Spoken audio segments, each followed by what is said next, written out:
Hi everyone, and thank you so much for tuning into my channel. Today I'm sharing how I make delicious and easy Channa Pilaf recipe in my Instant Pot. This is a perfect vegetarian dinner recipe that's not only budget friendly but also great for families. So let's get started. But before that, please do consider subscribing to my channel and giving this video a big thumbs up. So I start by washing my rice in cold water till the water runs clear, and then I soak them for minimum 30 minutes but preferably an hour. Then to start cooking, put your Instant Pot on saute mode, add in ghee or oil or a mix of both like I usually do, followed by your whole spices, and you want to cook them for about a minute or two till they become fragrant.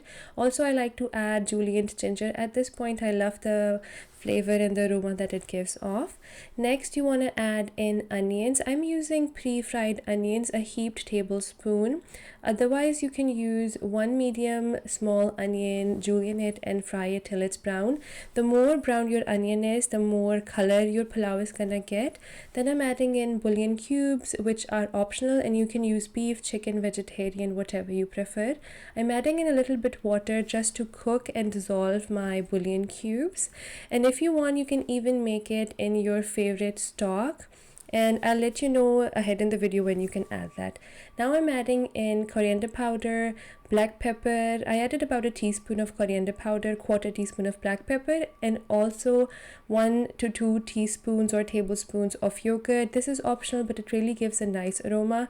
And now you want to cook it till the yogurt dissolves. Also make sure to whisk your yogurt before you put it in, otherwise it can curdle.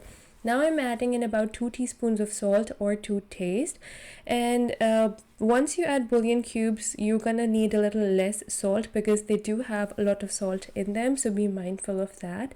And after that, I'm adding in some pre-boiled chickpeas, which I also boiled in my Instant Pot. I'm gonna link the video here for your ease, but you can also use 2 canned chickpeas or however much or less you want. Now I'm gonna cook my chickpeas just so that they can absorb a little bit of that flavor and that moisture. Not much, just 2 minutes at the max. At this point, I also like to taste the salt, and this needs to be really salty for it to work with the rice too. I drained my rice and I'm adding it and giving it a gentle mix. Again, you want your rice, all of them, to be incorporated and have their fair share of spices and the chickpeas. Then you want to add in water. I added about 3 to 3.5 cups of water, and I highly recommend doing the fingertip test, which is when you dip your finger, the tip of your finger should touch the top of your food, and it should be about half an inch. That's when you know you've added enough water. Then I'm going to seal my Instant Pot and cook it on rice mode, which automatically detects how much time it's going to require depending on the amount of food you have put in. For me, it took about 10 minutes. The moment that the timer turns off, I do a quick pressure release and open my Instant Pot immediately because I don't want my rice to overcook. And you can see how beautifully the rice are done. You can enjoy it right away if you like, but I personally like to fluff them up gently with the back of a spoon or a fork.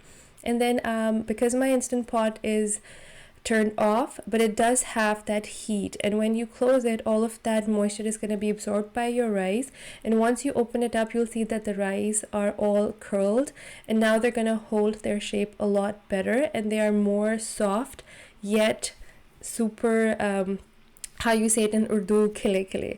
So that was all for today's video and recipe. I love serving this with some cucumber salad and raita and even shami kebabs or cutlets. Do try it out and let me know how it turns out for you. Until next time, the homemaker baker over and out.